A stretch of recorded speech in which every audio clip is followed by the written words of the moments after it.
Live. Everywhere. On netrootsradio.com.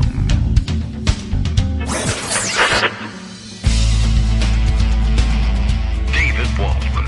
Kagro. In the morning. Now, here's David Waldman. Hey, good morning, everybody. How you doing? It is Wednesday, January 4th, 2023. Time for another bus crisis, more than likely. Okay, well, anyway, time for another show here, too. Also time for a Speaker of the House to be elected. But that's not happening either, so why the hell should the bus come on time? I guess. I don't know. Well, so far so good. Let me see if the bus tracking app is actually working today. And the boy made it to school just fine yesterday, but I mean late. And late for chemistry, too. So, not great. And probably facing a similar fate today, despite having done exactly this yesterday and then swearing that he had learned his lesson. Although the lesson was hard to absorb yesterday because the bus was a little unusually early, I think. So, why not absorb that issue again today, just for the hell of it? Okay. Let's see. Oh, looks like Greg Dworkin is signaling frantically that his internet is giving him intermittent problems, but it seems to be back and online today, so we'll see where he's been collecting his raft of stories. It's been an analog collection. He's frantically scratching things out with a pencil, I guess, but at least the connection looks like it will work, and we'll be able to hear him say that he doesn't know where all the articles are because there was no computer today. But what stories really are there to talk about anyway for us, other than what was going on in the House yesterday and continues to go on today? You will have heard, no doubt by now, that they failed to elect a speaker yesterday and held 3 ballots. So, one, just an unusual occurrence all around because there was a second ballot. That hasn't happened for quite some time. And I'm getting confused on the dates that they're throwing out now, but I think we were last settling on it not having happened for something like 100 years. And before then, of course, they would have, I guess, relatively frequent battles over the speakership, but nothing like that in the television age. So it was quite embarrassing, and nothing where the entire country has gotten to watch somebody, go through this. He's going through some things, and he's having some difficulty, and some real signaling going on, some real interesting interactions happening on the floor as a result of the long, drawn-out process. Also, as a result of the long, drawn-out process, let me just point out, now I feel like I have to pat myself on the back for this, and no one else pats me, so I'm going to do it. Now that we're having this speakership crisis, it begins to spark ideas in everybody's minds about the formalities that we go through at the beginning of a new Congress that usually go without a hitch. And you should be appreciative of the fact that they do go without a hitch. And as others have pointed out, appreciative of the fact that Nancy Pelosi's majority in the last Congress was no larger than the one that McCarthy, if he's really the leader of the Republicans, is dealing with. And she managed to govern and get some historic legislation, a lot of historic and wide and sweeping legislation passed and signed into law with the same narrow majority that Kevin McCarthy hopes to lead, and she had no problem with it. All right? So, you should keep that in mind. Secondly, we now begin to realize all the things that go without question at the beginning of a new Congress, like swearing in members of Congress. Do you remember? I'm sure at this point we've gone over it a number of times that the sequence of events normally is that the clerk of the House, brings everybody in, calls the roll, gets things started, etc., and then recognizes members of the House for the purpose of nominating speaker candidates, and they hold the votes. And once that's done, the speaker takes over, and then they start doing the business of organizing the House, letting the Senate and the president know that they're in session. I don't know if they even tried to do that one yesterday. I didn't pay much attention to what was happening before they realized. I think I came in the middle of the first round of voting. Anyway, then the members are sworn in by the speaker who administers the oath to everybody. That hasn't happened because there's no speaker, which means technically There's nobody in the House of Representatives either. There is no House of Representatives. It hasn't resolved itself yet. Although, I mean, it was called to order by the clerk, so I'm not entirely certain that they can't do anything.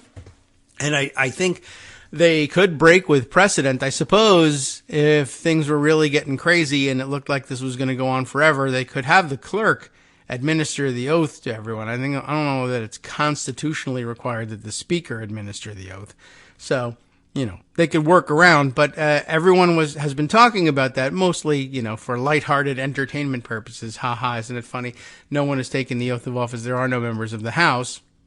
And especially, it's been interesting, those among the conservative ranks who have enjoyed seeing Kevin McCarthy writhing in agony have made the same point. And some of them were the same people who denied that the oath of office was of any particular importance with respect to whether or not a term of service had begun in Congress. That time, the fight was over whether that was working in the Senate. I note, of course, they administered their oath of office yesterday, but now for all the new converts who believe there's no House of Representatives at the moment because none of them have taken the oath of office because there's no speaker to administer it to them, welcome. And remember that at some point yesterday, at about 12 noon and 12:01 yesterday, before the Senate work got underway, but the terms of the 117th Congress had expired, there were only 65 sitting senators yesterday. And as it happens, according to the numbers, about 35 of whom are either Democrats or caucus with the Democrats. And you know that now What's-Her-Face is in that rank too. Cinema. I really did forget her name briefly. And 30 Republicans. There were 20 Republicans awaiting swearing in yesterday and 15 Democrats. So for the time being, there were 35 Democratic votes. And then, of course, Vice President of the United States and President of the Senate, Kamala Harris, was there to provide an extra vote if necessary, and 30 Republicans. Yes, it is at least technically possible, even though it's not something likely to be done by Kamala Harris or anyone else for that matter, that the vice president could use the gavel, the power of the gavel and the power of recognition on day one of the Senate to perhaps, for whatever reason, or maybe somebody else causes this delay, there's a delay in swearing in new Senate members. It doesn't matter for constitutional purposes because a quorum of the Senate is a majority of the Senate. That's 51. 65 then sitting senators whose terms of office continue. You have a quorum and a working Senate at all times, even if you can't get the House organized. But the Senate is organized, and if the Senate turns its attention to other business prior to swearing in new members, it's not the priority. You're supposed to swear those members in first as a very high-ranking matter of priority. But even if you turned your attention to a matter of lower priority, if the chair directs the attention of the body there and they don't revolt against her, you could pick up any business you want. You could, nominate Merrick Garland to the Supreme Court and land him there if that was in your interest. You could address the rules and change if that was in your interest. And as a matter of fact, with 35 sitting Democrats there, and 2 of whom are sworn enemies of filibuster reform, that leaves you with 33, which, as it happens, is, I think, just enough to, it would be just enough to lose 1 or 2 and still have enough to pull something along the lines of the old constitutional version of the nuclear option and change the rules on day one of the Senate on the premise that the rules don't, in fact, carry over. If you ask the rump 65 members of the Senate what they think about that, and they rule no, that they don't carry over, well, then that's your answer. And then you can begin tinkering with them at will. And then when you're done tinkering with them, you swear everybody else in and you have a nice Senate. And it's 52 to 50, 48 rather, and or whatever numbers we're at these days. I can't even remember anymore. It hardly matters. And then, but it would matter more if there was nothing like in the way, like a filibuster. You just have a majority and you do your work. Okay.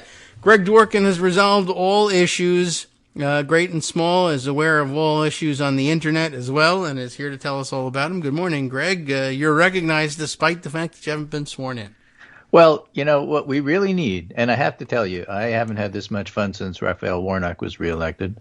I watched the first two and half of the third votes yesterday on MSNBC, since they were carrying it. So fun. And it was really remarkable. I just got so much enjoyment and pleasure watching Kevin McCarthy be humiliated. And, a lot of stuff has happened since then that we have to go over. But there's a lot of technical and procedural stuff. You started with it, and so I think maybe we should, continue with that just a little bit. All right. Okay, first of all, one of the things you may have seen if you were watching yesterday is you saw some of the members very actively speaking with each other. Yes. Matt Gaetz was having a discussion with AOC. AOC was having a discussion with Paul Gosar. That was remarkable. It turns out the discussion with Paul Gosar was Gosar came over and said, so is there any chance Democrats will leave and get bored so that we'll have less members here? Because as everybody knows who listens to Kagro in the morning, the votes that count are the number of votes from people who are there. Yes. And so if you vote present or if you leave, the threshold for reaching majority drops. Mm-hmm. And that may help in some way Kevin McCarthy. Gosar is against that, so he wanted to make sure that they didn't get bored. He wasn't hoping that they would. He just wanted to know how to strategize, which, was a little foolish to say, like, oh, who will help me strategize? AOC. And the reason I bring that up had nothing to do with what I just said. The reason I bring it up is we were watching it on TV. Yes. Okay? Yes. And my point is, this is the only day of the year you get to do that. Yes. Because pretty much. Because the speaker controls the C-SPAN cameras and doesn't allow that sort of thing on TV. That's right. They're not C-SPAN cameras. That's why. And there's no speakers. So C-SPAN can do whatever the hell they want. They can show commercials. Yeah, whatever. I guess so. Nobody can say boo. And so enjoy it while you can, because you're not going to see this stuff anymore. Yeah. Sometimes you get different angles during a State of the Union address. They permit so you can appreciate the fact like that they Pelosi allow isn't that close to the dais, for example. Yes. And so they allow those things, at the direction of the speakers. That's a very interesting point. And, without eating up too much time, but the speakers they're the equipment of the House of Representatives. They belong to the House. C-SPAN takes the feed. They usually don't even operate the cameras. The House operates the cameras. They take the feed. They pump it out and put their little bug on it. But anybody can take that feed and pump it out if they want to. It's public property. So, great. We should do that. I tried to do that once. It didn't work out very well. But technology is different now. But now, we got the benefit of that. We got to see that conversation precisely because there was nobody around to clamp down and make new rules. But, right, and to reinforce that point, my favorite meme that was going around yesterday was somebody throwing up pictures of 3 different brands of speakers and then Kevin McCarthy and saying which one doesn't fit. And, he's not the speaker, and so he can't control it. All right. Next technical point here, we have spent perhaps inordinate amounts of time on this show, usually because I pester you about it, about what is the role of the parliamentarian. But there are other not so well-known figures in Congress that play certain roles. They do. And for example, right now, we have one clerk to rule them all in the darkness, find them. Right now, the clerk is running the country. That's right. Who is it? And what's their role? I forget. What's the job anyway? That I know. I forget what her name is, but... the clerk is running the country. And I saw this, somebody had this fun, fantastic article about the fact that there were no members of the House. And by the way, even if that's the case, what right do they have to be casting votes for speaker anyway, if they're not members of the House?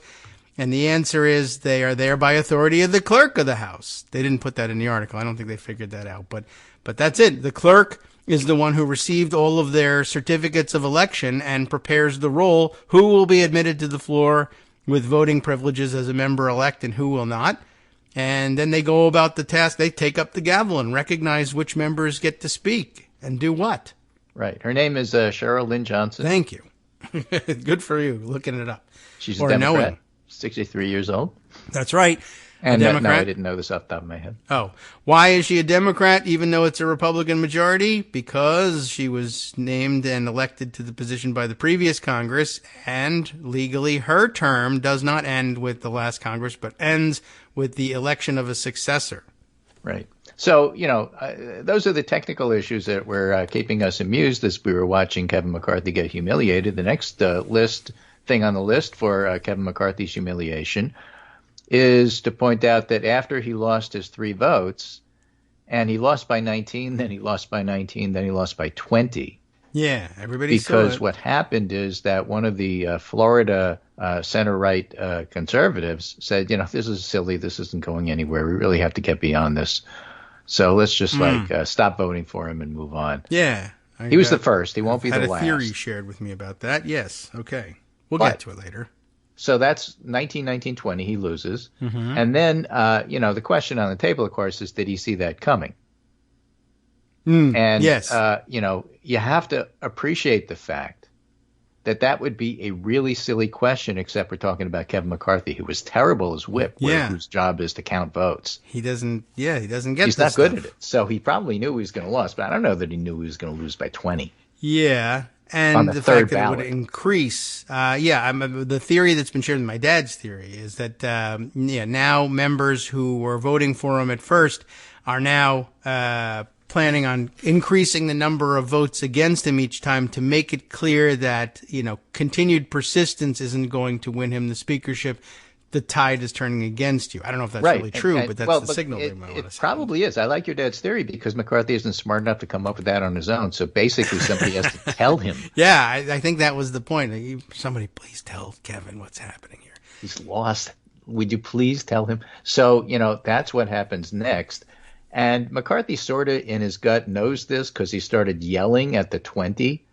So now it's being presented. And that started before the vote. He's yelling. When he went to his internal conference that I suppose they're having right now, he started yelling at the people who wouldn't support him. Yargle. Yeah. And so for the public, he puts out this statement. Thomas Ricks relayed it. What we're doing here right now, said McCarthy, is we got a number of members who are trying to fight for their own personal items instead of fight for the country. And Rick says, so now he wants to put country above party, does he? What do you know? That is interesting. Well, Kevin, I guess these people are just more upset about the speaker election than you are. Right. And, and here's the thing, and I think that people really need to understand and come to terms with this, including Kevin McCarthy. They hate his guts. This is incredibly personal. This isn't about policy. When you look at the Democrats have fights over policy. And Nancy Pelosi, being the greatest of all time, steps back and keeps it from being personal and says this is about policy. Left wing of the party needs to have a split between the infrastructure bill and, Inflation Reduction Act. So we'll split them. And we'll give them time, and we won't do anything because they say they need time. They get some time, doesn't get resolved. She says, okay, enough. Now we're going to pass infrastructure, even though you don't like it, and we'll get around to doing the other part. And so then they pass the Inflation Reduction. She gets it all done with a 4-vote majority, same as what the Republicans have now, except Republicans are dysfunctional. Point being, it's all about policy. Fights are about policy. None of it is personal. On the Republican side, they don't have policy. They don't care about policy. They're not interested in policy. It's all personal. Everything is personal.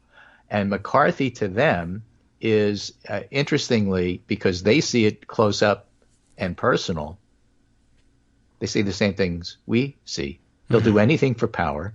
You can't trust him. You can't trust his word. He'll stab you in the back the moment he has the opportunity if it helps advance him, just like Elise Stefanik. I mean, the people around him are like that. He's like that. They all know that. They understand that in their gut, and they hate his guts. And so they're not voting for him. All right. And the idea that something is going to change their mind on this and make them vote for him is absurd. Like they'd be worried about embarrassing the party all of a sudden. Right. Or somehow or other putting the country above party or whatever. Yeah. Not happening, okay? Yeah, and so I like they that hate message. him. They hate him. And he doesn't get it that they hate him. All right. He's just incapable of understanding how anybody could hate him because he doesn't hate anybody, Yeah, or like anybody. You're just there for a purpose. Yeah. Well, that's an odd situation. He'll have to wake up to. And that's why your dad's right and somebody has to explain it to him. Yeah. So he loses the 3 votes. He's incredibly embarrassed, but he can't feel embarrassment. He's incapable of it. Yes. So what does he do? He tries to convince the people who aren't voting for him to vote for him. How does he do this? Well, he could try sending his allies to speak to him because they hate his guts. He can't do it himself. That doesn't work. So he gets on the phone with Trump. And he lobbies Trump, who doesn't want to do it, who's very reluctant about this, to issue a statement of support for Kevin McCarthy, which happens this morning. So this morning, Trump says something along the lines of, okay, you all had your fun. Now it's time to line up and vote for Kevin McCarthy. Otherwise, there'll be complete chaos and you'll be embarrassed. So? Well, the point being, okay, people have been saying, like me and others, all right, I think that Trump's political capital is much diminished. Now it's put to the test. I guess so. Trump gets on the microphone there, whatever he has available to him, Truth Social, and tells these recalcitrant Republicans to vote for McCarthy. But they hate his guts. They're not going to listen to him. Yeah. And we'll see that today. So, how much is Trump's word worth? How much is Trump's urging worth? We're about to see. And I think we're going to find it ain't worth much. It's worth about the same amount as Bitcoin. Yeah, maybe. Right? Like Tesla. Tesla went from like 400 to 100. It's 108 today. And, maybe Elon will tweet it a little bit and drive it under 100. That'd be nice. Sure, but, that would let everybody else take up market share because electric cars are good and I like to see them succeed. And Tesla, in that sense, should succeed. But on the other hand, if everybody else eats their market share, you get to the same place without making Elon rich. I'm okay with that. Yeah, I guess so. And we learned what we need to learn from Tesla. And in any case, that's fine. Including that, if the cars catch on fire, that's a bad thing. So, we're moving on today. We're going to have a bunch more votes, and then we'll see what Kevin McCarthy does if and when he loses those votes. So they start again at noon. Where, again, one clerk to rule them all will, rule them in order, and then they can start. And he needs votes, and he can't get the votes for the reasons we talked about. And so the next question is going to be, okay, well, if you can't get McCarthy and somebody tells McCarthy, you got to drop this already, whether it's 6 more votes, 12 more votes or whatever, rounds of voting, then who's next? And obviously the smart money's on Steve Scalise, but 2 other names have surfaced. One's a current member of Congress and an ally of Kevin McCarthy, and that's Patrick McHenry.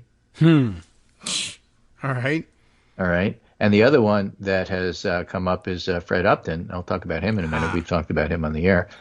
The one that is not under serious consideration, despite getting 20 votes, is Jim Jordan, who is simply a placeholder, doesn't want the job. Yes. That would mean work. He wants to do performative stuff on Benghazi, and so he won't be speaker.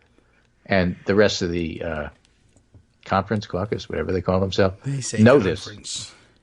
Yes. So they ain't voting for him. All right.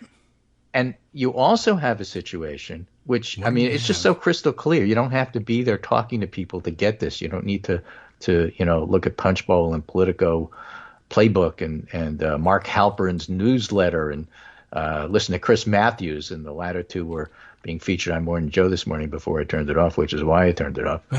The fact of the matter is you have 200 people who voted for Kevin McCarthy and 20 who didn't.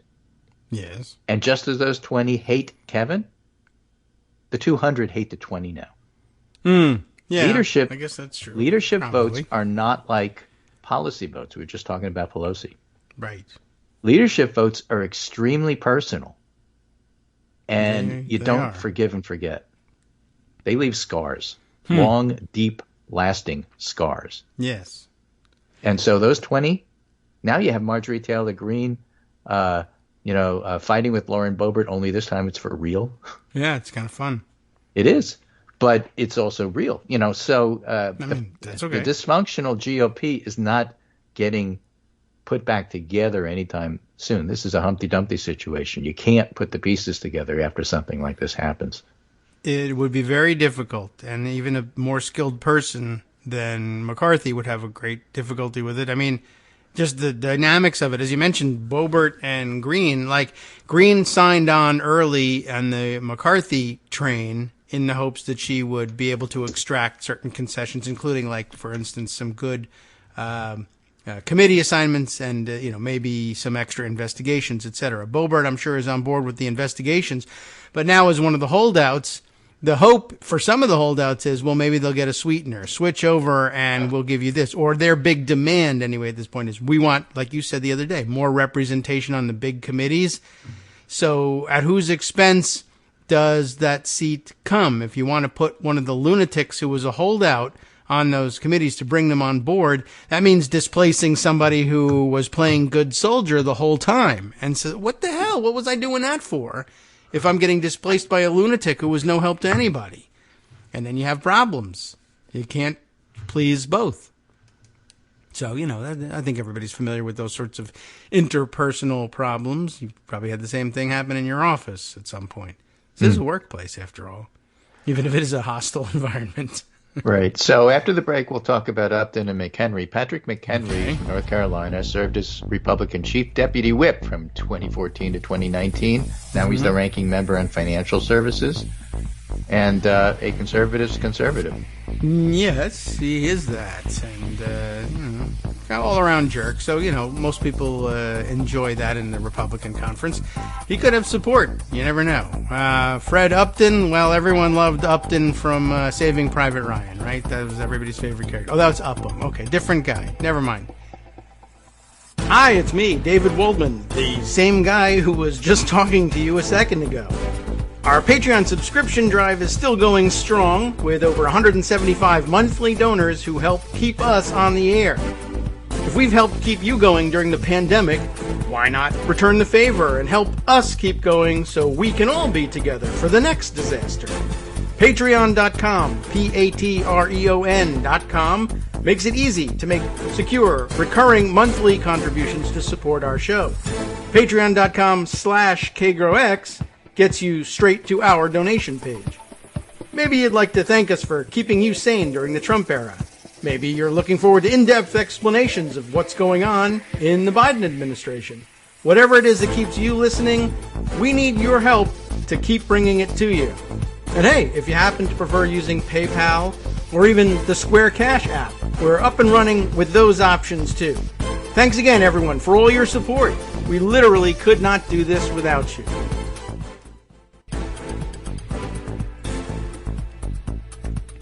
All right, welcome back now to the Kagro in the Morning Show here on Netroots Radio.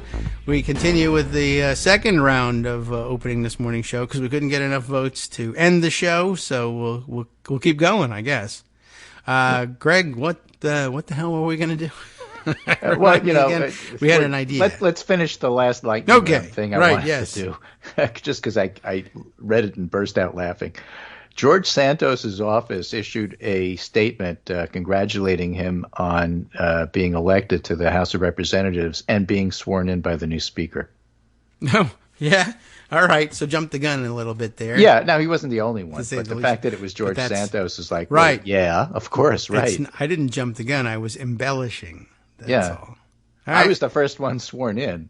Yeah, well, I'm surprised he didn't say he was sworn in as speaker. So much. They swore me in 4 times. Yeah.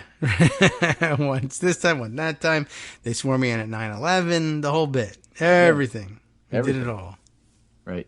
So I had to do that before we forgot about it. So Patrick McHenry. Who is Patrick McHenry?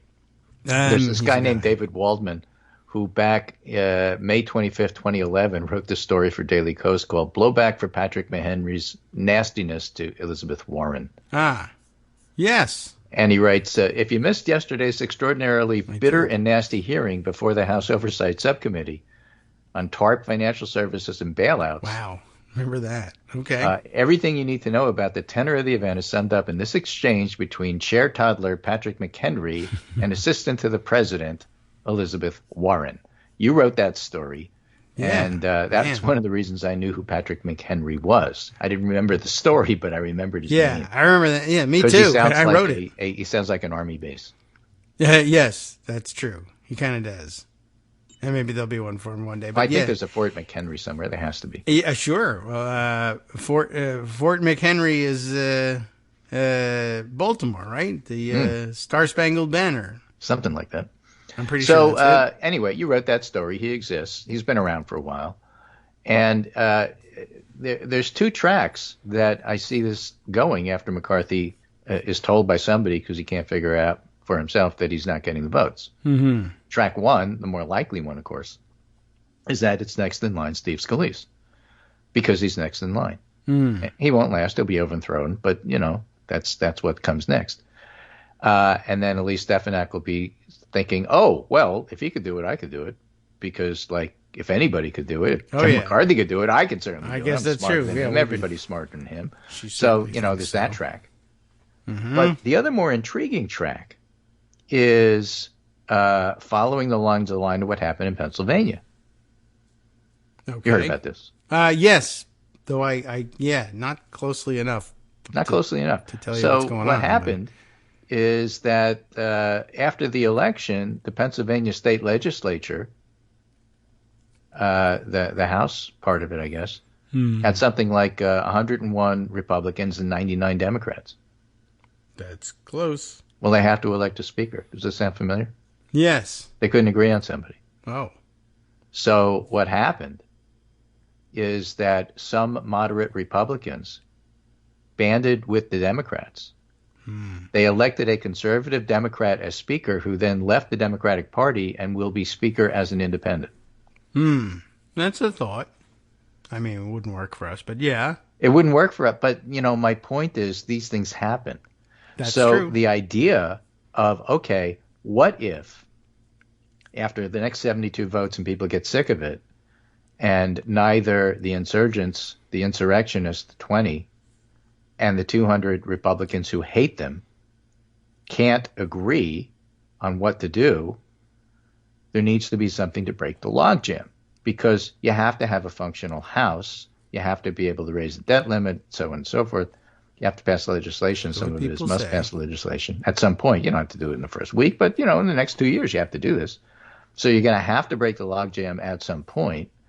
And what if 10, 12 Republican center-right centrists, I refuse to call them moderates, okay, band with the 212 Democrats to elect a conservative Republican speaker. Why a conservative Republican? Because the Republicans do have the majority, and they have the right of having somebody in their party as speaker. But it would have to be either somebody that the Democrats find acceptable, or get enough concessions, such as new rules package, to get that Democratic vote. And that's where Fred Upton comes in. Fred Upton. And Patrick McHenry. Because these guys have been around enough so that they're conservative enough for the Republicans, but they're also well-known enough, I can work with this guy, for the Democrats. And if most of the Republicans don't like it, because they're reflexively, if the Democrats like it, I'm against it, you only need 10 votes in this, less than that, really, to join with the Democrats in order to get a majority. You need 6. Yeah. If the Democrats come up with 212, then you need 6 and you'll get the 218. Yeah. Now, so you could tell the rest of the Republicans, sit on it. This guy's going to be the new speaker, and, what are you going to do about it? And, you think you passed a rules package that said any 5 people can challenge a speaker? New rules package. Yeah, if you get the cooperation with Democratic votes. If you get the cooperation of the requisite number of Republicans. But, yeah, then, of course, those Republicans then take upon themselves they get to everyone transfers the hatred of the 20 onto those 6. Yeah, but the alternative is non-functionality. Yeah, and it may be your last term. You can already see with people breaking, going from 19 to 20 votes against McCarthy. At some point, you do that. In Pennsylvania, you would have said, this is impossible. At some point, you do that. So, it's the least likely of the two options, but it's an option. Yeah. Yeah, it made me think about that. I wonder if we're trying to figure out when would that breaking point come. I don't know whether you Not get today. paid if you're not sworn in. Like, does Oh, that for happen? example. And that won't be the main source of income for a lot of people, but for some it will be. And that might be something that motivates them to do that. But certainly, the passage of other vital deadlines in running the country might interest some of them. Not all Republicans care about that. Everyone will find their own breaking point. But yeah, it can happen. Pennsylvania is a good example of the sorts of things that can happen. Alaska, I think, is maybe even currently functioning under a coalition majority. Yes. So, these Thanks things to happen in the ranked choice States. voting. Yeah. Thanks, ranked choice voting. We don't understand anything now. Right. But you know But we what? know It scrambles nice things, things and to the point where all of a sudden governance now becomes at least one of the factors that people consider in how you cast your vote and how you, as a legislator, consider your votes. Yes. Because now all of a sudden the public may actually have a say in it, not just your donors. Yeah, but all of this, it won't work, but all of this should be, let this be a lesson to you, Joe Manchin and maybe Kirsten Sinema, that sometimes people do, in fact, bend on bedrock principle when it comes to we need to be able to govern, and this stupid thing is in the way, and you force, you think you're going to force a bipartisan compromise because of the existence of the filibuster, but it instead ends up doing the exact opposite. How about crossing the aisle once in a while to find a bipartisan coalition because the country needs to run? And if the country needs to run, sometimes rules need to bend in order to get it out, and there were times. And if you don't when do there it, were well, we'll get the exceptions. clerk to do it. Yeah, I guess so. But that doesn't register with him, except in very rare occasions. Well, it does if they lose. Oh, yeah. Well, then I guess. Because can you do this? Well, if you have the vote, you can do anything you want. That's true. Watch it happen despite your objection. Sometimes that can happen. All right. Right. So, this all needs to be put on the table, because even if it doesn't happen, the possibility of it happening is going to push them to move off their set in concrete positions on voting for speaker. All right. Well, it's exciting to watch. Fred Upton, was never a bomb-throwing lunatic, but he was conservative. So apparently, I guess his name gets banned, although his name's been bandied about a lot because he's kind of moderate and has friends. Well, yes. And also some of the people who were saying I won't vote for McCarthy early on, like a couple of weeks ago, were saying, you got to look at people like him. So yeah, it's just a name that gets used quite often. But not just the name, in the sense that there's some meat to this. He's not on out the of bone the, to this. Out of this the blue. is Nolan Finley this morning, writing in the Detroit News, because Fred Upton is from Michigan. He's retired now. Yes. So he's like in Michigan. Yes, so theoretically. Not from Michigan, right. not just from Michigan, but actually in Michigan. So a everybody. Michigan reporter went and said, so what's all this about? What are you doing? Yes. Fred Upton finds House Speaker suggestion intriguing. The possibility he could become a consensus candidate to break the Republican House Speaker stand-up is an intriguing suggestion I have not rejected. I'm just saying, sometimes you put a name up there like, well, Donald Trump could be. No, he's not going to do it. Well, Jim Jordan could. No, he's not going to do it. Well, Fred Upton could. Well, Fred Upton would do it. All right. Yeah.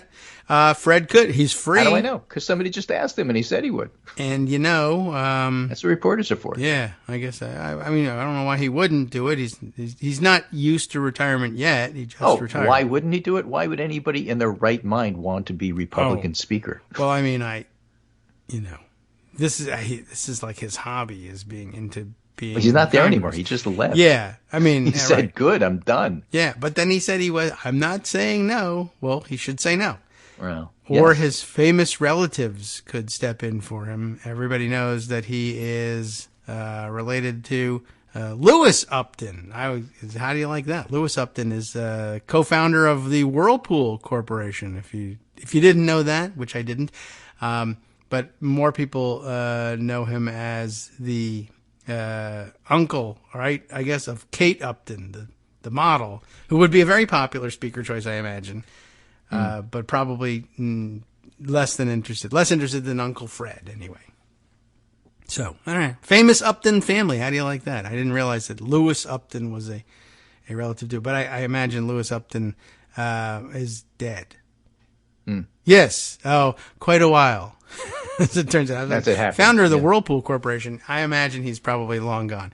Yes. Right. 1952. That far gone. So I'm trying to don't worry about it, Louis. Rest in peace. You're not going to be drafted.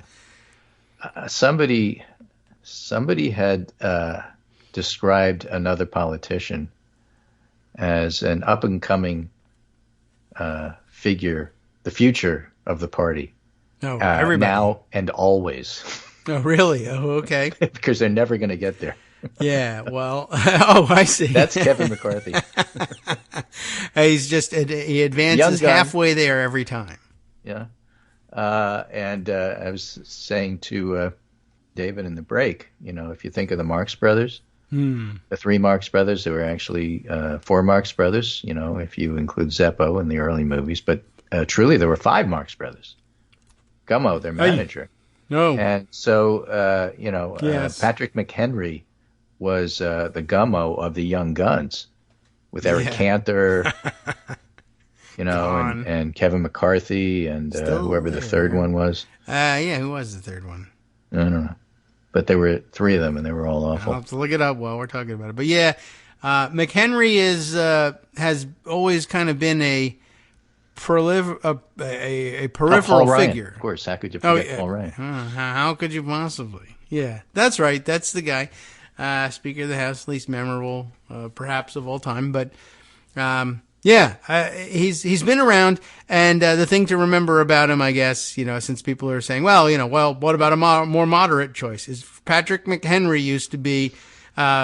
He kind of fancied himself successor to maybe a Newt Gingrich type bomb throwing. I mean, he was more policy wonkish than our current bomb throwers, but he was the radical, jerky a-hole who was confrontational and fought with everybody. And then he was just, he was swamped, bypassed by murdery Trader Green and Lauren Boebert. Well, that's the thing. If Patrick McHenry becomes the moderate voice you turn to, that's like saying that Marjorie Taylor Greene is the voice of reason compared to Lauren Boebert and Paul Gosar in terms of what they're trying to do with the speaker votes. And some year, a couple of years from now, that'll be the case, and everyone will say, "Remember when she was the most radical?" Well, she's already establishment. She's voting for McCarthy and trying to make a pitch for him. Right. So when we finally get to Idiocracy and President Camacho, people will be looking to elder statesmen like Lauren Boebert and Green. So right again, but my point about McHenry and Upton isn't that these are folks that you would agree with on policy or those that you would love to see in that job. Finally, it's that if you have a Republican House, and you do, and they won the election, and they did, there's no getting around the fact that whoever the speaker is going to be a Republican eventually. And so you got to have somebody. Yes. And so you're going to have to pick the least worst alternative. And in my book, that's probably Upton because I don't see anybody else getting it, or Scalise because I don't see anybody else getting it. I guess. Upton would be interesting because at least it would be one of those things where, remember when they said the person doesn't have to be a member of the House? Well, here it is. And I guess that's the most believable scenario where that happens because they were a member of the House yesterday. Yeah, and some of this is going to be, it's going to annoy people, but it's going to be like hey, remember when Ted Kennedy could work with Orrin Hatch on stuff? Yeah. Those. Well, sometimes you can. Yeah. Well, right. I mean, Alexandria Ocasio-Cortez didn't run screaming away from Paul Gosar, but I think the people were talking about that. Look how patient she is, smiling and nodding with him. But I think that was like because they're on the same side on this issue. Maybe, I guess. How can we screw Kevin McCarthy? You guys aren't going to, Yeah, I don't know. If you're busy, weasel out of helping us screw Kevin McCarthy, are you? Oh no! We're there with you, all 212 of us. Don't worry about us. Yeah, but there were probably some who thought they recognized in her in her demeanor. That's a young woman's. Don't murder me if I smile and nod look, like I'm just trying to get out of this exchange alive here. Sure, whatever you want, whatever you say, we're not leaving. So I guess that puts us on the right side. So everybody's happy. Let's all that walk might be away it, now. But at the same time, it also might be that they were on the same side on this issue. Could be. Or they were both interested in we want to sticking screw around. Kevin McCarthy, and we need your voting. help. So would you guys please stay here and don't leave? Oh, we're there. We're not going anywhere. Okay. We would also like to see him humiliated. Yeah, unless you guys go on a murder rampage, in which case, yes, we'll run out of the chamber. Mm. That happens from time to time. January 6th, which, That's by the right. way, yes, is Friday. That's true. So are we going to elect a speaker on the anniversary of January 6th? Maybe, just for fun. I do notice that it's kind of an interesting story. A lot of people did take notice of this. One of the first items filed by, I don't remember who it was. It was Manu Raju maybe made note of it, that at 12 on the dot, they removed the metal detectors from the doors to the House chamber, I guess in recognition of the new regime in town, except there was no new regime elected. So, big question. Who ordered the removal of the metal detectors? The same person who occupied the speaker's office. Yeah, but that one I can explain, which is, of course, people wondered about that. How he moved in a couple of days early, and everybody, it was very metaphorically very funny. He's actually literally measuring drapes, etc. But how could he do that? On what authority would he do that? Well, up until noon yesterday, those rooms were under the control of Nancy Pelosi as then Speaker of the House. She probably, whether to, make a joke about it or not, she invited him. Yeah, you can come in here and move in here. I'm moving out. You can come in here. That's fine. If it turns out that you're humiliated tomorrow, well, then great. You're also humiliated about this. But in the meantime, matter of fact, Pelosi probably called him and said, "Why don't you move in a few days early?" Right. Come on in and bring a measuring tape because you know what you should measure? Take drapes. Pictures of it. Let's have the cameras there. It'd be a really good thing for your career if people could see you move into my office. No, Kevin, really, take my word for it. I'm serious here. Yeah. Come. So, that one's explainable. Whereas, I'm not certain. I mean, the only thing I can think of otherwise, is the clerk that rules them all would be able to say, no, you can't do that. Yeah, or the sergeant at arms who would be, I think, in charge of that policy. But I guess it all depends on how it was put in place. I don't know. Maybe not. The sergeant at arms to do something or not do something because the clerk is like in place of the speaker. That's true. Although the sergeant at arms is also a constitutional officer, so and elected by in his own right, her own right. I don't know who occupies the office now by the House. So it might be sort of a separation of powers kind of a thing as between the clerk and the sergeant at arms if there's a disagreement. Mm. So I'm not sure about that, and I'm not sure that they have the authority, though, to remove them on nobody's orders, because otherwise they would just say, I guess if they could, then that would be bad news. These are the kind of annoying things I always pester David with, because, you can't look it up. Who else? Right. You can try, believe me, and you can spend hours doing it, and you can only get parts of the puzzle and piece it together yourself, but it's a real interesting question to me. I guess, it must be interesting to somebody else too, because as a matter of fact, it was one of the top trending diaries at Daily Kos over the last 24 hours is asking that question. Who ordered the removal of these metal detectors?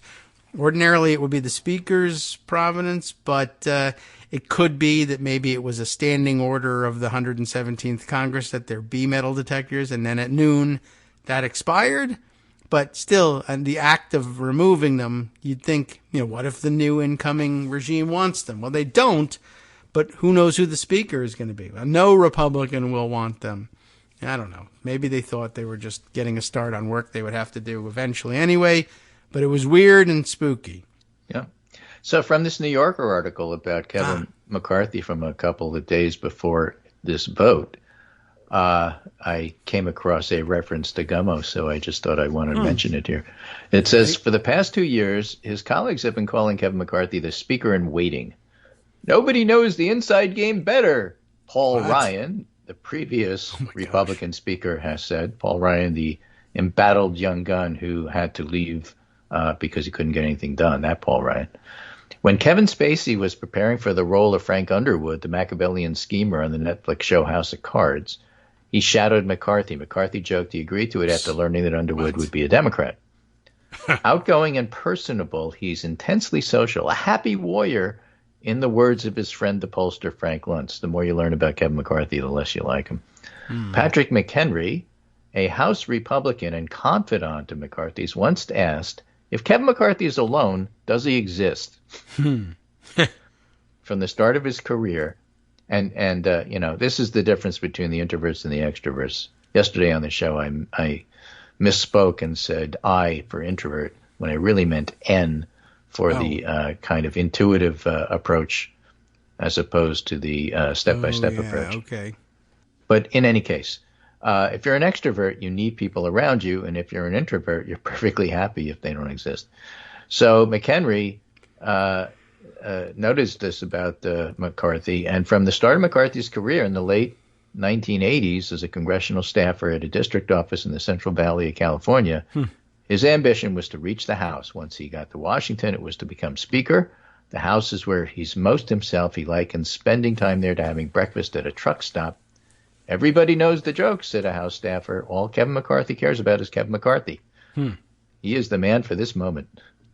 His main strength has always been his malleability. There are no red lines. There's no core policy belief. There's no inviolable principles, just a willingness to adapt to the moods of the conference. And perhaps it is for this reason that nobody in the Republican leadership has tied himself to Donald Trump more closely than McCarthy. Not even Elise Stefanik, who's trying to do what he does. Yes. In 2016, McCarthy so. supported Trump for president unwaveringly, even when the rest of the party establishment had doubts. On October 8th, the night before the first presidential debate, he joined a conference call with prominent party members. The Access Hollywood tape had just leaked. What the hell are you guys doing, McCarthy said, according to an account in The Hill to Die On by Jake Sherman and Anna Palmer. How can you do this and hurt our nominee? So he and Trump were speaking multiple times a day. Trump called him my Kevin, yada, yada, yada. And now here we are. Kevin. So, an election that's supposed to be about Biden had turned into a referendum on Trump and GOP extremism, later in the article. Kevin and Trump, they're not going to be separated by much, said Fred Upton, the retiring Michigan congressman and one of 10 Republicans in the House who voted to impeach Trump in January 2021. Right. Like it or not, Trump's the face of our party right now. He's still very angry. That's another reason why Democrats might find Upton acceptable. Yeah, or more to the point, I think, why Republicans would find him unacceptable. But you don't need more than 6 Republican That's votes. True. It doesn't really matter what the rest of them think. But there aren't even 6 left in the House who voted for his impeachment. So. Right, but you still might get 6 votes for him. Yeah, anything could happen. Right? Some of those people weren't there, so they don't have anything to explain. And some of those people probably regret not trying to get rid of them. And there's a whole lot of things that are going on here. So, don't rule anything out. All right. I will rule out ruling anything out. I'm more interested in why Democrats might choose to vote for him and a lot less interested in why Republicans might choose to vote for him. Okay. Republicans will vote for him if they think it's in their own interest. Period. Yeah, I don't know how I get to that, but, they're weird creatures. They might want something that Fred Upton has to offer. Right. I don't know and so, it might be a normal sort of, okay, I want this committee assignment, I want this, I want that, and gets it from Upton, and so they vote for him. On the other hand, what Democrats would possibly see in agreeing to vote en masse for a Republican speaker, you'd have to get something big, like a new rules package. I guess, yeah. I mean, I think it would be a hidden benefit, and it would be something either like rules or just say, it's just a matter of getting the House functioning. There was going to be a Republican leader. Yeah, that all sounds nice, but you need something concrete. That's why I say, okay, we're doing it to get the House functioning, but they have to give us a new rules package to prove it. Well, yeah, I mean, it's the rules by which the House would function, certainly. I mean, they wouldn't, for instance, just say it, let's just have a budget, but also chaos, because 5 people can vacate the chair and no Democrats are allowed to vote on anything. That's not a good rule. Let's get rid of that one. Right. Or, again, you can make it hidden. You could say, all right, we'll vote for him. And this isn't going to be in writing. But none of this majority of the majority stuff. Yeah. I guess that's a possibility too, right? Yeah, well, it would have to be something enforceable. I wonder, maybe at that point, if Democrats are crossing the aisle to vote for a Republican for Speaker, maybe they want to include the vacating the chair motion after all. Yeah. We do want that, except it can be 5 of us. In the new rules package, okay, McCarthy had said 5, let's make it 2. Yeah. Or an interpretation of it, but it that has might to be be from interesting. the minority party. Yeah, right. Well, that's an interesting thing. Right? They say, well, it has to be from the majority party. Well, the majority party is the coalition that elects the speaker, in my view, and I'm a member of that coalition. Well, and no. Who says so? Well, bring it up to a vote for the chair. And then see how it goes. Yeah, okay. That's open to interpretation. Is the member of the majority party a member of the party that has the most members in the House, or is it a member of the coalition that elected the speaker? Which is usually the same thing, but not always. Right. So this article goes on to say, since we're at the end of the hour, and this wonderful paragraph here, the speaker's race is McCarthy's to lose, and lose it he could. He's going to remember this make is everything of it. Oh, yeah. Well, he did, and he will, and he has 3 times, and I don't think it's going to change in the 4th. And then the real question is, what do they do after the 4th vote? And it's been a question mark every time. Here's another one to throw you. Okay. Which this article points out in passing, and I just thought was an interesting factoid to run by you. Okay, Andy Biggs gets 31 votes for majority leader. That took place before the speaker vote, which told us that McCarthy was in trouble. But McCarthy gets 20 votes against him. There are 40 members of the Freedom Caucus, more or less. Hard to know because they usually don't like you to write their name down. Okay. It's like one of the, are you a member of the Freedom Caucus? Well, I caucus neither confirmed nor denied. Adjacent to them. Okay. But the point is, what happens to the 20 Freedom Caucus people who vote for McCarthy? And how do they get along with the other 20 Freedom Caucus people who hate his guts? I don't know. And everybody hates each other. And how is that going to work? And what happens to the Freedom Caucus? And so, we'll see you on Thursday. I guess so. That's when we'll find out. That's tomorrow. Oh, my gosh. Okay. Well, thanks, Greg. We'll try this again tomorrow, as many times as it takes. All right, welcome back now to the Kagro in the Morning Show here on Netroots Radio. Greg has got me started on a fascinating exercise, which is reading my own writing from 2009, 10, 11, even as early as 2007, looking for mentions of Patrick McHenry. I do so because during the break between the first and second segments, when we were talking about McHenry and Upton and the possibilities for these guys, but asking my impression and just saying, McHenry, I remember, I have a very strong negative impression of him, but he hasn't been much of a factor lately, so I can't put my finger on what it was that he used to do, except that he used to be, he used to consider himself one of the young, troublemaking Republican members of Congress, and he's just, like I said, been bypassed entirely by far worse. And so I was trying to remember some of the specific examples, and I said, you know what? The thing to do is probably to go back to old Daily Kos writing about Patrick McHenry and remind myself of specific instances. And that's exactly what Greg did with his the one incident where he was examining then Assistant to the President and congressional witness Elizabeth Warren. And apparently, according to the write-up, was, very confrontational for one thing, and calling her a liar outright. But as was pointed out at the time by David Dayen, who was covering the situation, it was not just that he was calling her a liar, but that he had written it in his prepared remarks for the hearing. It wasn't a spur-of-the-moment thing where he strongly disagreed with her and blurted out, "You're lying," or "You're a liar." He planned to come to that committee hearing as a member of the committee and call the witness a liar, which, back then was like, oh my God, remember it took us, 3 years to get around to getting the press okay with saying that maybe President Trump had perhaps lied about something. Not that he was a liar, but that he had, in fact, lied, and that was hugely controversial. And so I don't know. I just did a quick Google search, so there's a couple more hits here, and I was wondering what else came up. Because here in 2007, in the context of a discussion of Blackwater, the mercenary company, McHenry makes an appearance, and I'm curious if I can spot his name and see what happens here. Let's see. One of these paragraphs that I wrote about this piece called a note or two on Blackwater.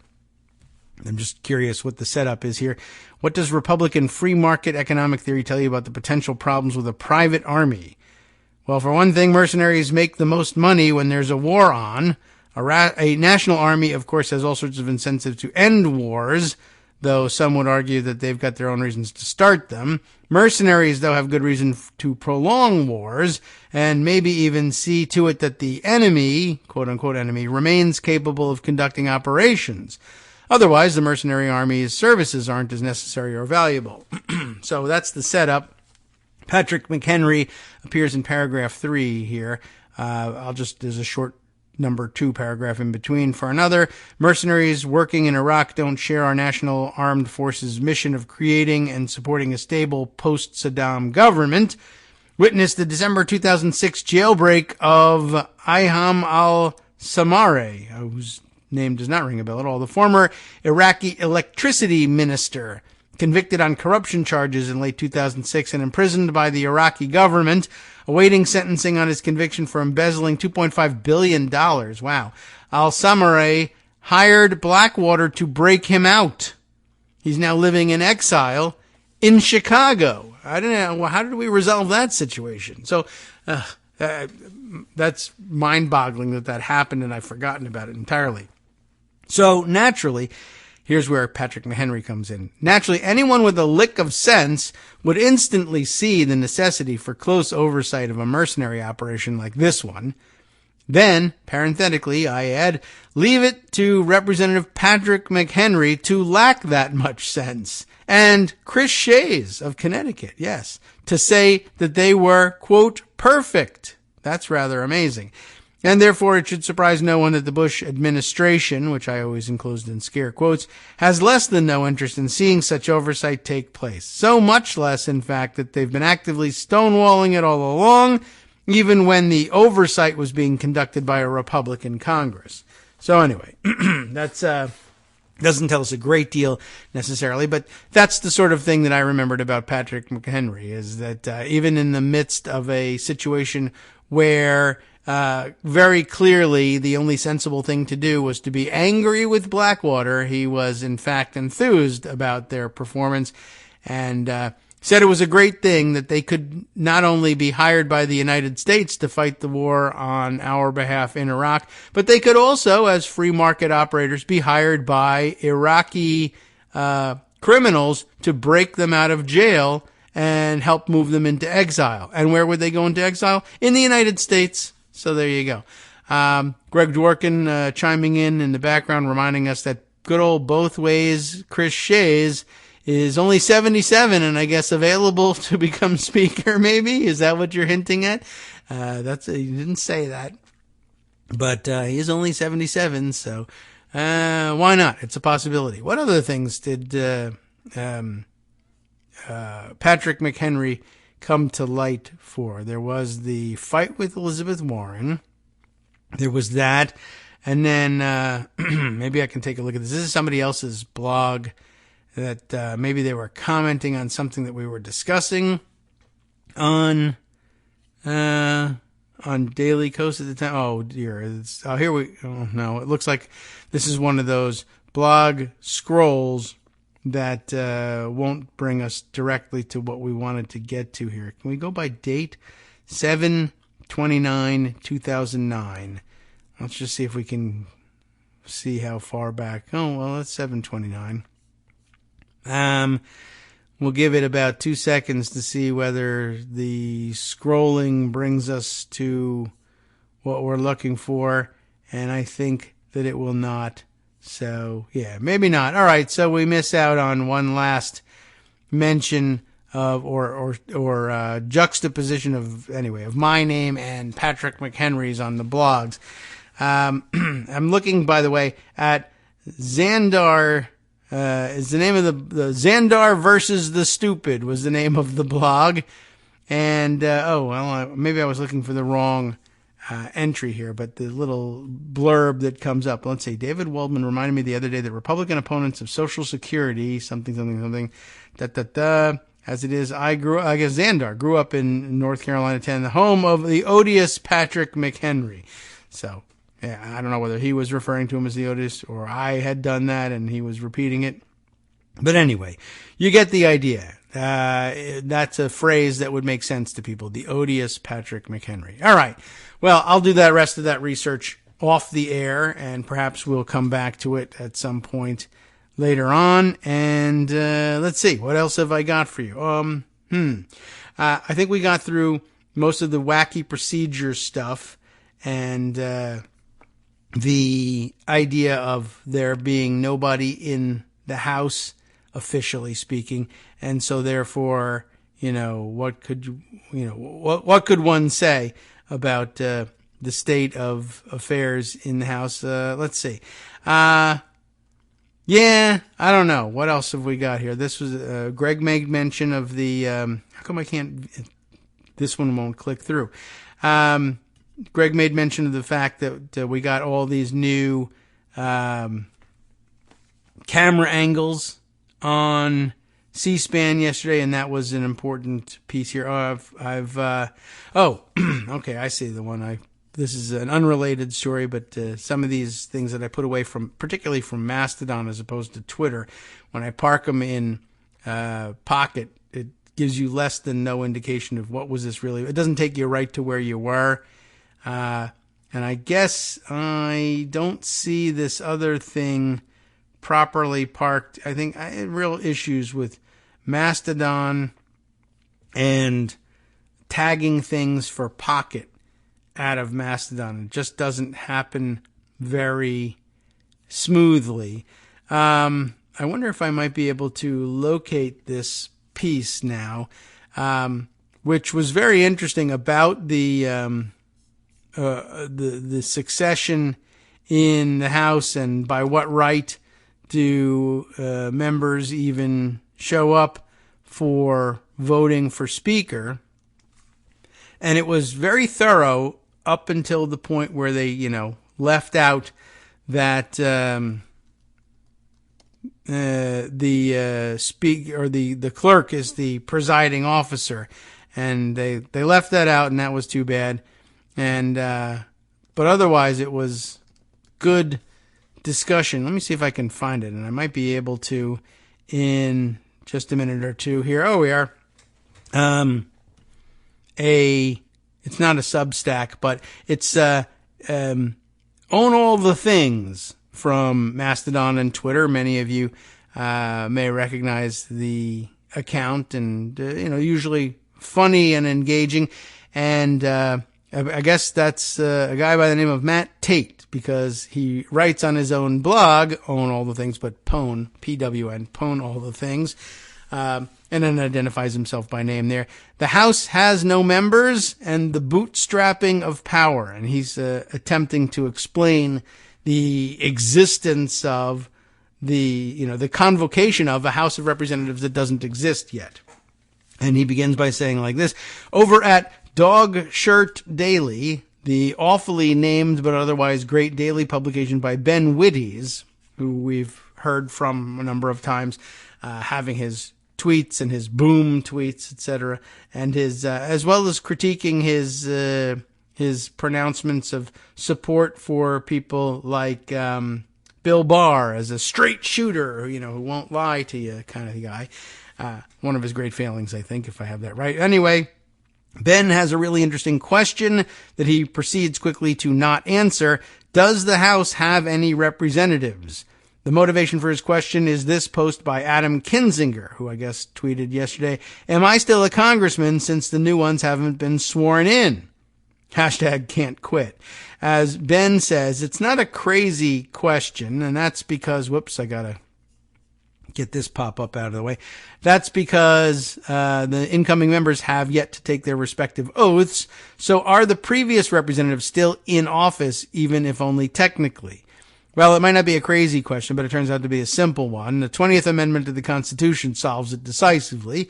As of Tuesday at noon, Mr. Kinzinger is just Mr. Kinzinger, not Representative Kinzinger anymore, because the terms of the president and the vice president shall end at noon on the 20th day of January, and the terms of the senators and representatives at noon on the 3rd day of January of the years in which such terms would have ended if this article had not been ratified, which it was, and the terms of their successors shall then begin. But Ben goes on to ask a better question in the wake of it.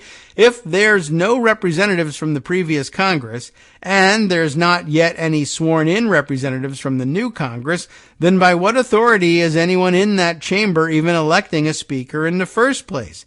That's a great question. Although, admittedly, the right answer is probably, who cares? It doesn't matter. Eventually, they'll work it out. Well, you and I know that the right answer is the clerk of the House, but it's still, this is a fascinating setup for it.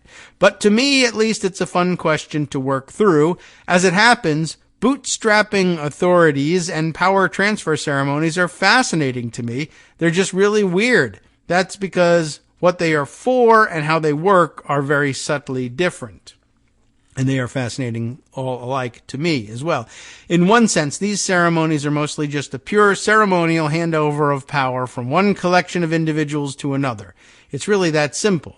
Under normal circumstances, they're a boring and mostly pompous show designed to pretend that the transfer of power is something more abstract and ethereal than one collection of individuals agreeing that another collection are now in power in accordance with the basic agreement of democracy, that voters and not violence gets to decide what the agenda is for the next few years.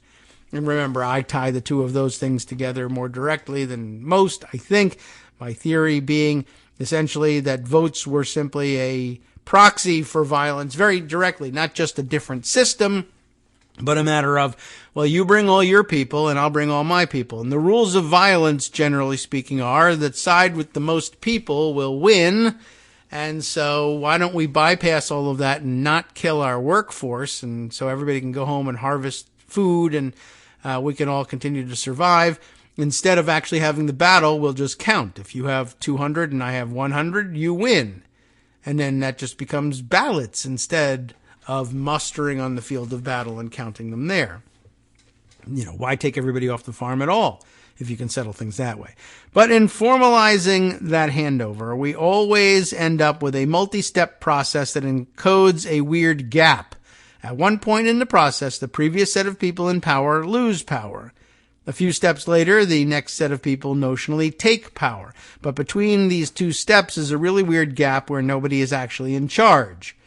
Yes, sort of. Usually nothing interesting happens in the gap, but the gap is fascinating because if something goes wrong during it, it's usually a colossal mess to clean up. And here, you should be thinking about January 6th and that transfer of power and how if you somehow attempted to block, there's lots of backup to provide a rationale if you want to continue on with continuity of governmental power.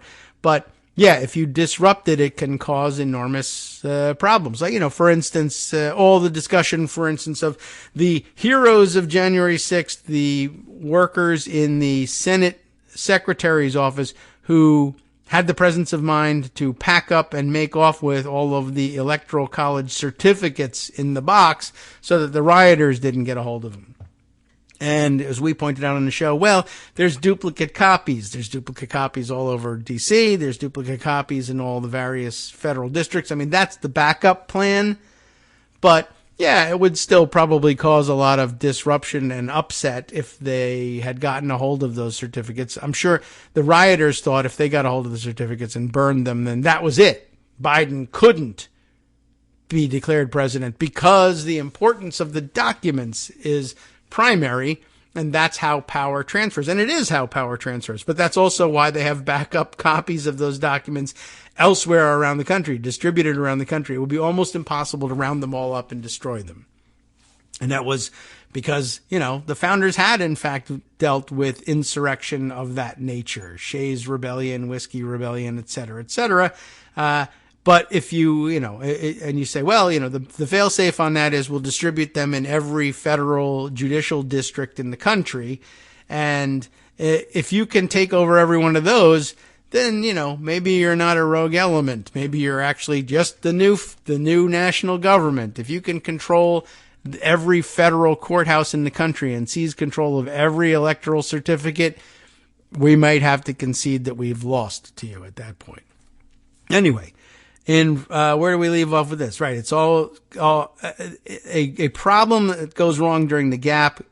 Becomes a colossal mess to clean up. And that's because you don't really know whether that job rightly belongs to the previous people or the next people. And in most cases, the gap is likely to be problematic only in the case where frictions between those groups is already large. The small bore version of that is what happened with those metal detectors, right? Everybody knows Republicans are going to be in charge, but they're not in charge yet. Why don't you wait until they are in charge before you remove those, just so that there's no problems that arise in the weird gap? It's worth pointing out that this problem isn't unique to the House of Representatives. It's true of all non-continuing bodies and all unitary bodies, such as heads of state or government. So it also exists for presidents, too, as well as for governors, many state chambers, and many countries' executive and legislative branches around the world, too. Each have their own weird formalizations of this process. I'm admittedly biased here, but one of my favorite examples of the power gap is in the UK. There, the transfer of power after an election involves the previous prime minister tendering his or her resignation to the monarch, followed by the next prime minister being invited to form a government. That leads to a wonderfully bizarre gap in the UK where the traditionally nearly powerless monarch notionally has all of the executive power for half an hour or so and spends most of that time waiting in their gilded living room eating cucumber sandwiches and hoping that the incoming PM could just hurry it up and get a move on so that they can get on with their normal kingly day. But what we're talking about here is the power gap as it relates to the House of Representatives. The previous representatives were all auto-fired by the 20th Amendment, and the next collection of the newly elected representatives are not actually representatives yet because none of them have actually taken their oaths of office. I've always thought so as well. But remember that Federalist Society types, because they needed to shoot down the notion that you could use that moment in the Senate for things that they would disapprove of politically, that could therefore not be true. But now, of course, that it's funny that Kevin McCarthy is suffering, they all believe that it is true because now they can point at that and laugh. I don't know. Anyway, so where were we with this? Right. They've been avoiding that so far because tradition dictates that they pick a speaker first. Right? So where were we? They all get auto-fired by the 20th Amendment. The next collection of newly elected representatives aren't actually representatives yet until they take the oaths of office. They've been avoiding that so far because tradition dictates that they pick a speaker first, the oath being a hard requirement for transitioning from representative-elect to a full member, comes directly from Article 4, which reads, in relevant part, the senators and representatives before mentioned and the members of the several state legislatures and all executive and judicial officers, both of the United States and the several states, shall be bound by oath or affirmation to support this Constitution, or not, depending on how you feel that day, if that day is January 6th. But no religious test shall ever be required as a qualification to any office or public trust, rather. It says rather than of. Under the United States. In other words, I think it may say of, maybe it's a typo, but it doesn't really matter for the moment. In other words, it really is the case that for the first time in at least 100 years, the day has ended with the House having 0 sitting members. Before getting to Ben's question of under what authority representatives elect have to attend Congress and pick a speaker, it's worth pointing out an additional oddity of the House of Representatives. Unlike the Senate, which is a continuing body, maybe, I would say, the House rules also expire with each Congress. Although there's precedent for argument that the Senate rules, though they don't expire, could be rejected by the rump Senate, or I guess the new and incoming Senate on the first day of a new Congress, but we don't have to go over all of that just yet. Anyway, what that means is not only does the House have no members, it has no rules either. It's sort of a lawless power gap vacuum where anything would go if only there were someone with the power to do anything in it. Well, we can fill in those gaps. At this point, though, he embeds the tweet of Josh Chaffetz, who says, "Every year my legislation students roll their eyes when I try to explain why it matters that House rules expire and new houses convene under general parliamentary law."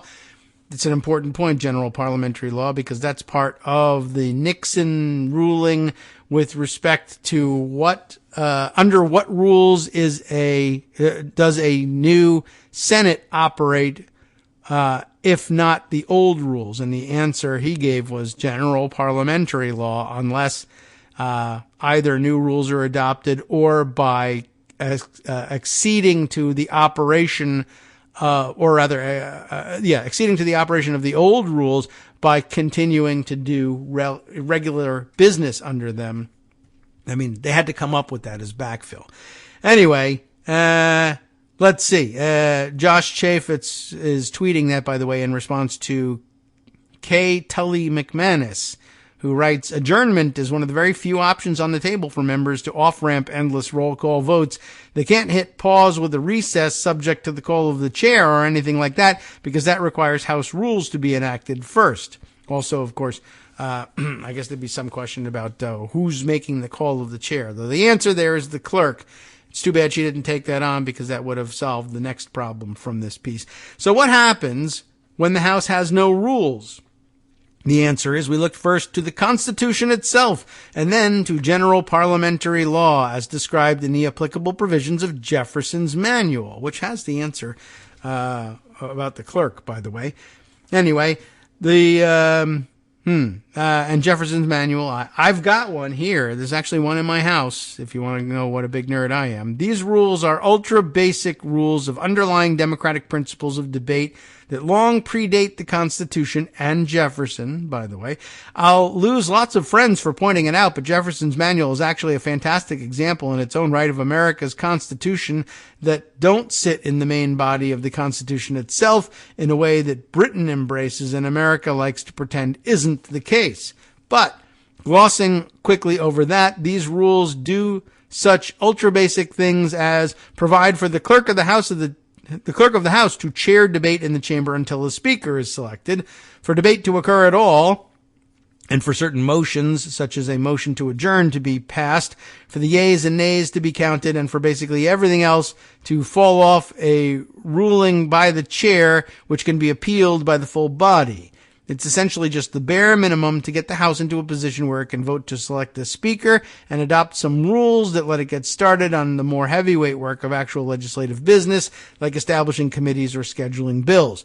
But even a House with some basic rules needs some members, which gets us back to Ben's question, under what authority do representatives elect even vote on a speaker? Here, there's basically three ways to rationalize this. Two are about divining an inherent right in the Constitution for representatives elect to vote on a speaker, and the other is a process argument about timing. Let's go through them. Why not? The first classical argument comes from Deschler's Precedents, Volume 1, Chapter 2, specifically footnote 13 on page 89. I wonder if this was added after I don't remember all this being in here when I read this yesterday.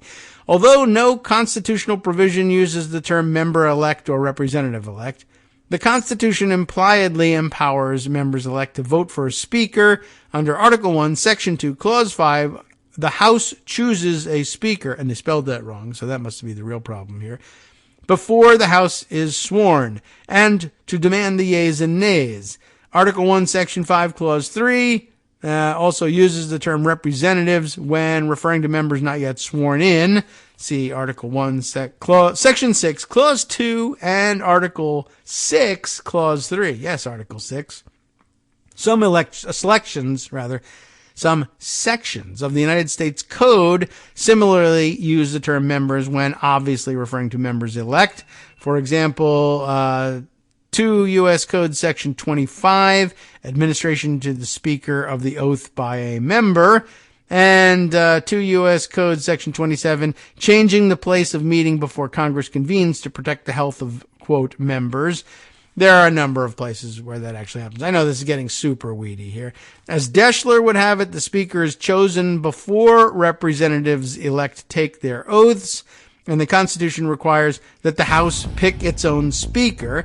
That must mean, according to Deschler, that the Constitution must imply that representatives-elect have inherent authority by raw force of election to select their Speaker prior to becoming a full representative. I don't know. I have a better explanation for it. I think, which is just that it's the clerk that fills out the roll and decides who's going to be admitted to the floor for the oath anyway. They can convene this body to do the work of choosing a speaker.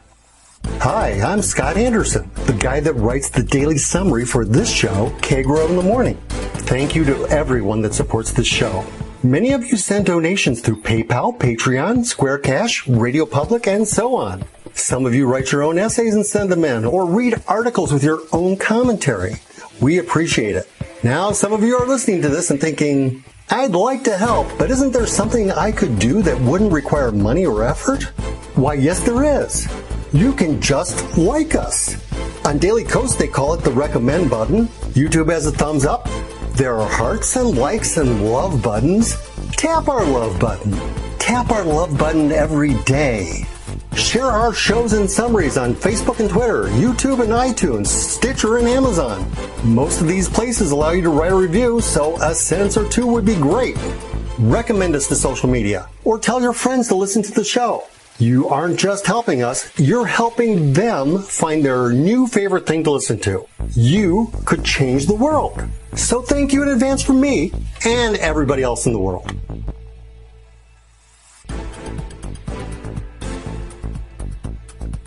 All right, welcome back now to the Kagro in the Morning Show here on Netroots Radio. I know it's getting weedy, and I know there are other stories that we could cover, but this does seem like perhaps something that we might want to spend some more time on. We'll see whether it gets just too crazy. But in the meantime, I wanted to point out, by the way, when we were fumbling earlier, Greg and I, for, so what's the name of the clerk of the House again? Darwin has anticipated our needs and had tweeted on the KITM hashtag some 16 hours ago, I guess in preparation for today's show, knowing that we would need this information, parked it there for us and we didn't see it. This tweet, effectively Speaker of the House, that is to say Clerk of the House, Cheryl L. Johnson, sworn in as Clerk of the U.S. House of Representatives for the 117th Congress on January 3rd, 2021. Ms. Johnson is the 36th individual to serve as clerk and previously served during the 116th Congress as well. So, well, very interesting and good news, and glad to know that. And yes, her term continues until a successor is chosen, or I suppose until her resignation or death, but let's not talk about things like that at this point. Back over to the very weird and very weedy article that we were reading. Just, I like it as, even though I prefer a different explanation for the right of representatives-elect to choose a speaker, I like the political science-ness of offering alternative theories, all of which sort of intertwine and depend on one another to help bolster the argument that what we're doing is correct and right and a rightful transfer of power. And it's very interesting to see the various theories behind it and dig down into the roots of it. So I'll continue. We left off saying that, Deschler's precedents were cited here. The Speaker is chosen before representatives-elect take their oath. Then the Constitution requires that the House pick its own Speaker. That has to mean, therefore, that the Constitution must imply that representatives-elect have this inherent authority by raw force of their elections to select their Speaker prior to becoming a full representative. And I just explained it differently by saying, when you win an election, right? Remember, we've just been through this with all of the election deniers and the lawsuits, et cetera, that there's a key moment that the state officials have to certify the winners of these elections and send certificates of election, signed and sealed and the whole thing, to the clerk of the House. The clerk compiles all these things and gets a list of the names of the people whom the various elections authorities in each of the 50 states and the territories who are represented by delegates, et cetera, they all swear and use the imprimatur of state to tell them these are the names of the people that you should trust on my authority should be admitted to the hall of the House on January 3rd to take care of the business of electing a speaker and then have the oath administered to them. And the clerk presumably takes it upon themselves to say, I will take their word for it. These are the secretaries of state of the various states and the, governors and any other, whichever officials are designated by state law to hold that authority.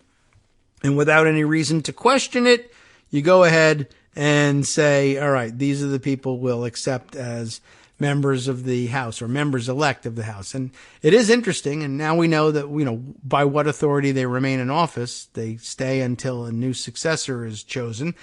And, I pointed that out on Mastodon and somebody said, well, what if that's interesting. What if the clerk of the House goes rogue? I wasn't sure exactly what they were trying to imagine here, but I mean, it is what it is. If the clerk of the House goes rogue, the clerk of the House goes rogue. What do we do with it? I don't know. I guess it would depend, as I discussed when we were talking with Greg earlier. Does the Sergeant at Arms agree? Because the Sergeant at Arms is elected the same way and for the same term in office as the clerk of the House until there's a successor named, and this is somebody designated as a constitutional officer by the members of the previous House. They have the opportunity to renew that or reject it when they're all sworn in. But if they both go rogue, then maybe they're not rogues. That is a possibility. But what would you even do with going rogue? I did suggest yesterday, just like the January 6th Eastman plot, has anybody tried to solve the speakership crisis by simply handing a different list of results to the clerk and saying, read this. I invite you to read this answer rather than the actual answer that we all saw tallied up in front of us. I know that sounds crazy, but is it illegal? I mean, is anybody getting prosecuted for that? They wanted to do that with the Electoral College. Seems like a bad idea, but so far we haven't quite settled on whether it's actually illegal. Well, I guess we're still up in the air about whether it's... Why couldn't Kevin McCarthy have said, I did get 218 votes? It says so right here on this piece of paper. You should read this one. Anyway, here we go. Let's change directions, or maybe not change directions. Joan McCarter is here. She was... oh yeah, that's right. It was Home Repair Festival yesterday. Not just that there was a lot going on in Congress, but yes, you mentioned that you might come by today, and here you are. Hi, how are you? Hello, I'm fine. Okay. I'm as deep into this as you are, as you can imagine. Okay. So and we have a question. Yeah, all right. Inquiring minds and the Daily Kos staff want to know. Oh, good. Let's do this. Yes? About pay for members and for staff. I was wondering about that myself. And how offices are setting up. I That's saw a good one thing question. saying that for the freshmen, right now they can't do things like set up their offices. They can't get their computer networks running. They can't get their email systems going. But is that true? Do you know? I don't know. The only confirmation I've seen is that because the rules package hasn't been passed and the stuff that is ruling the committees is that committees can't set up and committee staff can't be paid. I don't know for sure, but I'm thinking back here. We know, for instance, that members elect show up and go to orientation and select offices. And I can say with certainty that I know that members elect can physically move into the offices before they're sworn in because they were already in there. Right. Yeah, that stuff's happened. They had the office lottery and people moved in. And so, but pay, I don't know whether they get paid during orientation or not. Although I imagine, too, that there's at least some budgeting available for the hiring of staff, again, prior to their swearing in, because they don't make them wait until January 3rd to hire any staff. Right. So There is all that, but we haven't been here in 100 years. So Yeah, right. I don't know that anybody necessarily knows. Yeah, and I hadn't been focusing on that. You know, Mostly it's like the question of who had the authority to have the Megs removed. Mm-hmm. Yeah. Who had the authority to move Kevin McCarthy into the Speaker's office? That one, I think the answer is Nancy Pelosi did. She was still Speaker at the time that he moved in. Yeah, She probably said, so. "Come on in. I control these rooms until January 3rd at noon." And so Greg and I were speculating, was that a setup? Yeah, come on in here. In fact, bring a tape measure. You should actually measure the drapes, and we'll take some pictures. I like that idea. I mean, that would be fantastic. It would, and I would not put it past Nancy Pelosi to set that kind of trap. And she would say, I assumed he was eventually going to get the votes. That's not crazy. And then the other thing, I would process have. is sort of interesting. Yesterday's adjournment vote. Okay. And how quickly the clerk just said, okay, this is what we're doing on a voice vote. Ah, yes. If there are not rules yet, Right. can somebody call for a recorded vote, and does she have to recognize them, and does she have to do it? There, I think the answer is we were just we mentioned in the article we were reading, they're operating under general parliamentary rules, and I suppose it's subject to the discretion of the chair to make a call on voice vote. They may be able, you might, under general parliamentary law, be able to call for some kind of a recorded vote, but it wouldn't be under the House rules of whatever it is, like a fifth of the members standing and when asked if they were, if you get a second for a call for a recorded vote. It might just be up to the discretion of the chair, and nobody wanted to ask any questions because they all wanted to get the hell out of there. But yeah, she had didn't somebody even objected. give him time though.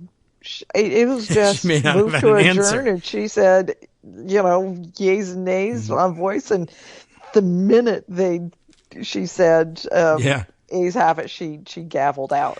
So yeah. Now that may be her prerogative. It may have just have been her saying, someone could make trouble and I don't want it, so I'm going to hit the gavel. And I'm sorry, I didn't hear your objection. That's just human error at that point. There's no instant replay. I didn't hear you. And I ask because Heather Cagle from Punchbowl is reporting this morning that that's what Republicans are planning for today. Okay. They come in, Yeah. a Republican moves to adjourn. And Democratic leadership is saying if this happens, they're recommending that their members vote no and say, make them stick around. Yeah. But does she give them the opportunity? Well, clearly they would have the opportunity to vote no, but the question of whether to say vocalize no. Yeah. To object to the ruling of the chair that the ayes have it. Yeah. Well, I don't know. I guess it's really all up to it all rests in the power of recognition in the hands of the clerk. If she if she says those in favor say aye, ayes coming in. If those in favor, opposing say no, the no's maybe are, what sounds like obviously louder on C-SPAN, but she says the ayes have it. Then somebody has to say, what? I don't know. Madam Chair, I guess. She's in the chair. Madam Clerk, whatever. Either way you address her. And, then at that point it's up to her to ask either, well, for what purpose does so-and-so rise? Or just say, well, look at that. There's a person standing. Oh, well. Lots of people are standing. Yeah, I can't hear anything. It's difficult. She'll want to, I presume, do the job as formally as possible. I don't know that she would take instructions from one side or the other in terms of let's have a quick gavel and get out of here. She's probably talking to the parliamentarian and saying, well, what kind of can of worms do I open if I start entertaining motions? on appealing the rule of the chair.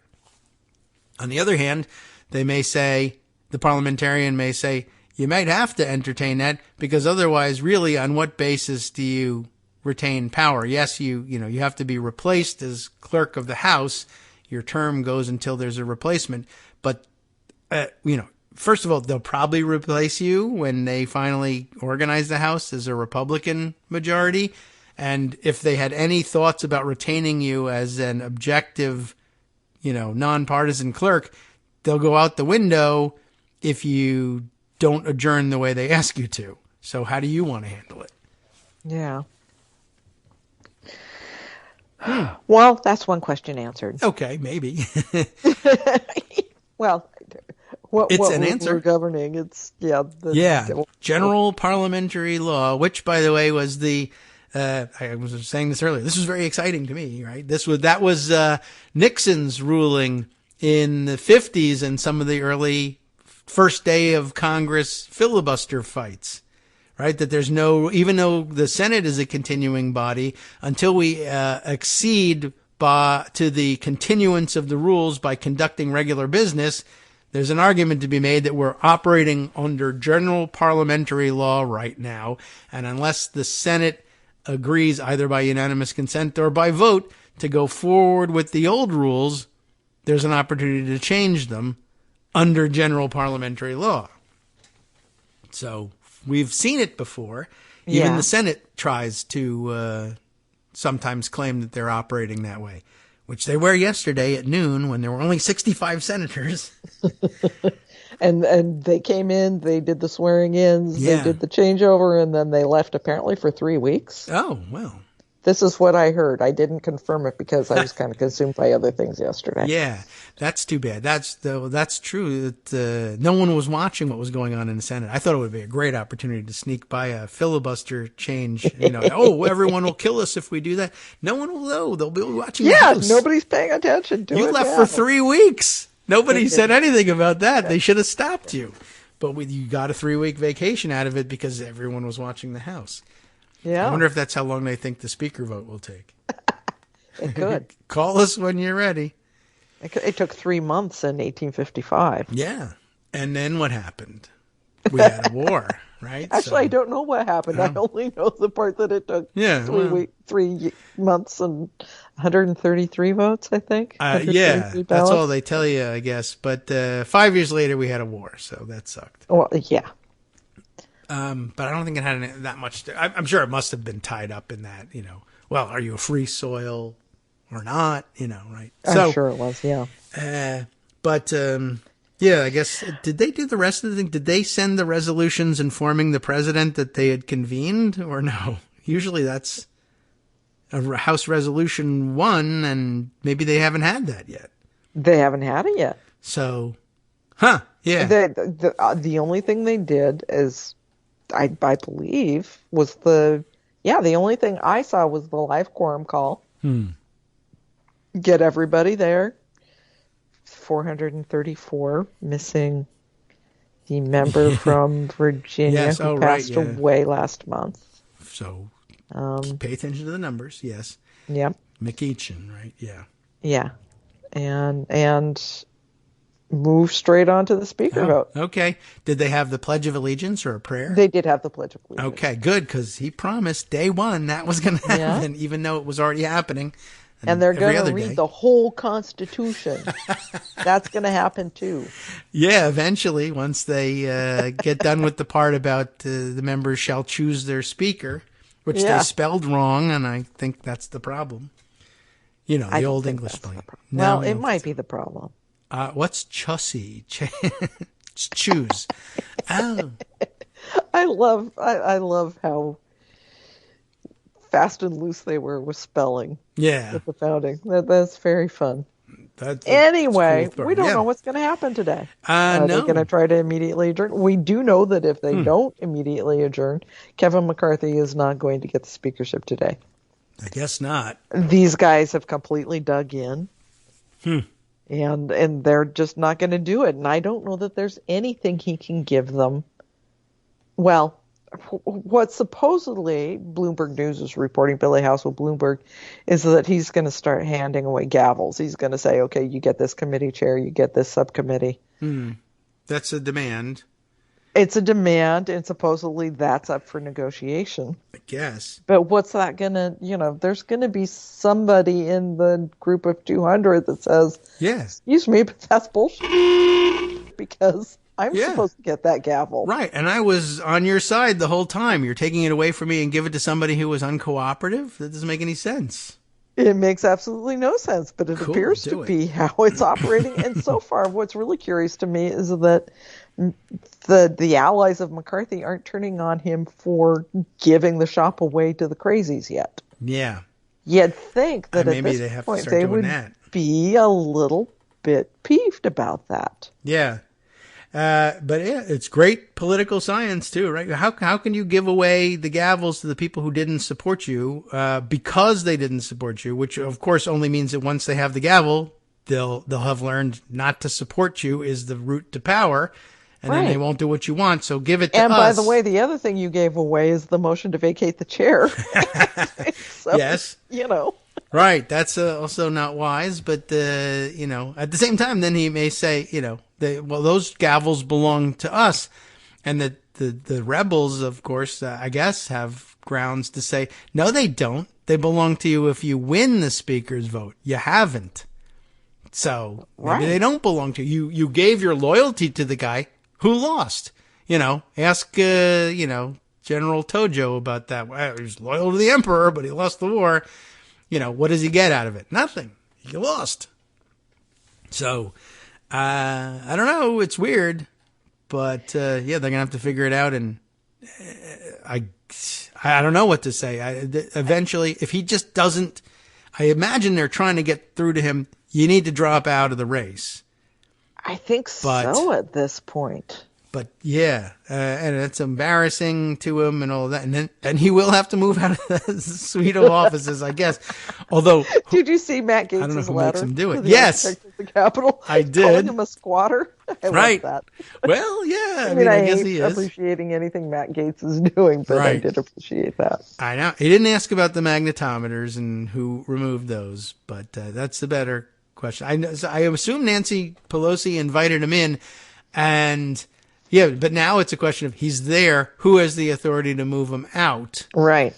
And that I don't know. I guess, they're the clerk and or sergeant at arms, but they're not going to do it until they know who the boss is going to be, because you don't want to move the wrong boss out. So, even though they'll probably be replaced in the end anyway. It's fascinating how many things that are taken for granted are really, up in the air. But it just gives you another opportunity to say, again, Nancy Pelosi didn't have any larger majority than he had, and nobody ever asked these questions. Never. And look what she got done. Yeah. That's, without even looking at the accomplishments legislatively, look at all the complications of the things that could fall apart. Where's my office? Can I have keys? Can I pay my people? Am I a member? Nobody ever asked these questions, ever. Even though she had just as narrow a majority, because everybody knew she was going to nail it all down and nobody was going to screw around on day one. Yep. So there you go. Tremendous amount of array on display by Democrats. Right.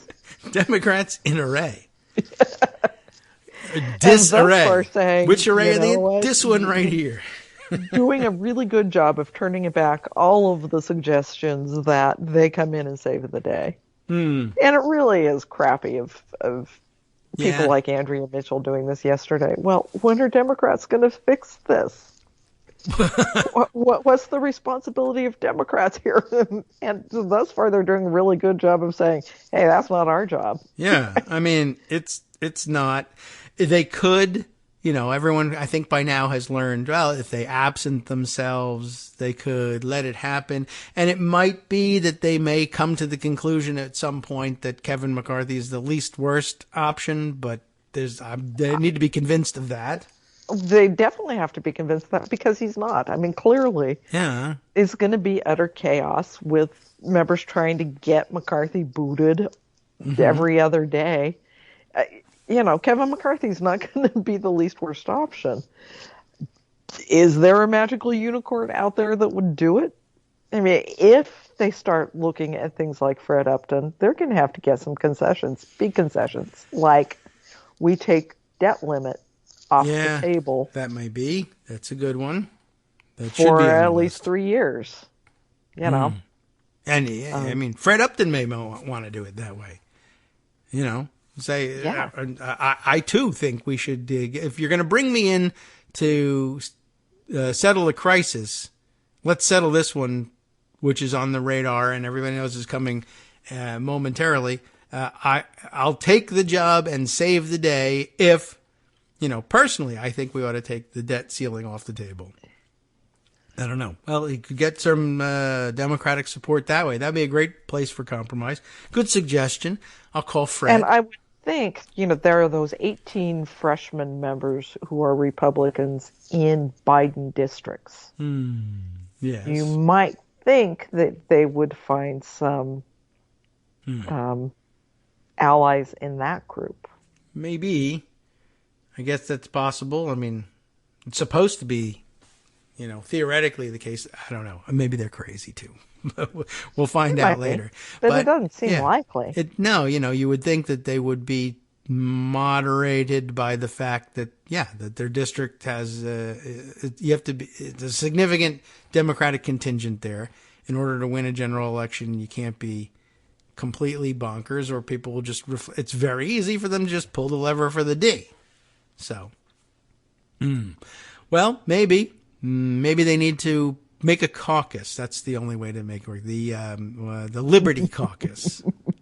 And or maybe they just take over the Problem Solvers Caucus. Oh. And actually, solve a problem or two. That's right. That would be radical. Yeah, maybe if they solve it, maybe by the charter of the Problem Solvers Caucus, they have to hand their charter over to anybody who actually solves problems, absent their ability to do it.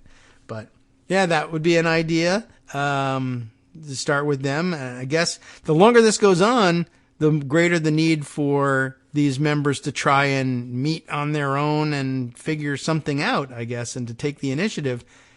But newly elected members, barely know how to get around the halls. They don't always know what's available to them. But if they, maybe if they came up through state legislatures, they have some idea. George Santos got lost in the basement. Got lost. He got locked in the basement. He got pushed in his locker. Is what happened. No. He was being followed by a horde of reporters, of course, and he walked into a dead end in the tunnels. And he stayed in a broom closet for an hour. It was kind of sad yesterday. He was sitting all alone. Watching him sitting there the whole time. Nobody talking to him. Yeah. Cameras continually trained on him. Wearing that sweater vest. What was the name of the guy who wore the red sweater vest at the debates? Who asked some dopey question, but he was like briefly internet famous. Yeah, and I don't remember that. That's one of the things that my brain said you don't need to remember. Yeah, give me another shot of whiskey and erase that one. Just pour it directly in my ear and erase. Okay, well. That's good. I'm glad I'm not thinking about him. But yeah, he was sitting forlornly there all by himself, as I guess he will until whatever happens. Nothing. I guess till the end of the Congress, and then he goes He's back. Probably glad now that not all of the attention's on him because one thing McCarthy's humiliation is far more fun for people. That's right. Yeah, probably the best thing that ever happened to him. So. Man, I don't know what else. The great conversation, as we pointed out, between AOC and the wackiest of the wacky out there. Although, I do wonder whether she was just sort of like, just don't hurt me. Well, yes. Did you see that long camera shot where Gosar was sitting there next to her, yelling at her? Well, not yelling at her, but doing his Gosar thing. Yeah. She really did look trapped. I mean, she was, and I'm sure she was trying to, get through it as best she could. And she definitely had the placate your crazy uncle look on her face. I think so. And then, so then it was reported that she had been approached about the possibility or whether Dems would ever skip a vote And she said, no way, we're definitely not going to consider that. I do know for the record that she then missed the next roll call. She didn't hear her name being called, apparently. Yeah. Because she did vote immediately after she, said, I'm here, Jeffries. Yeah. But it didn't work. But she had to wait around. The routine procedure at that point is that they come around to the end and they say, all right, all members who missed their name when I called them will now call them again. And so she voted. She didn't miss anything, but it was kind of funny. We'll never leave the chamber and lose focus on this. Arr, okay. But then on the third vote, McCarthy missed his name. Oh, well, see, it can happen to anybody. To tell him to... Yeah, I just do it lightheartedly. AOC, did perfectly well. Yes, it handled herself with aplomb, especially being cornered by Paul Gosar and Matt Gaetz. Yeah, I mean, imagine. I would have thought she left to take a shower, much less missed her name. But handled everything well, and also, by the way, not attracting any additional unwarranted attention by speechifying when her name was called. Jeffries, and I'm done. That was great. Also, by the way, it's worth mentioning regarding Jeffries, who continually got more votes than McCarthy.